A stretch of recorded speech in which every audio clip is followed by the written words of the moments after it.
और सब कोई बधाई गाने लगे।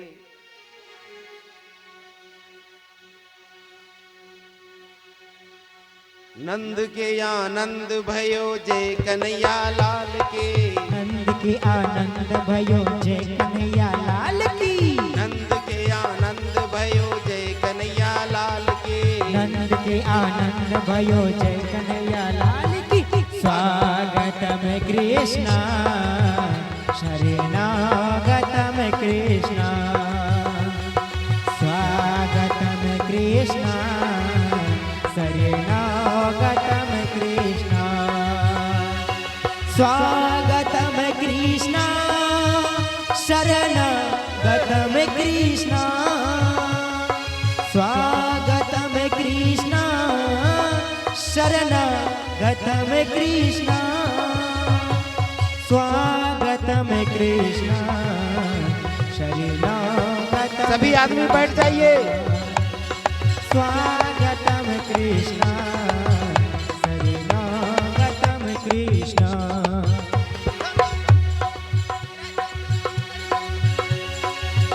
जय श्री राधे। सभी माता बहन बैठ जाइए, बैठ जाइए।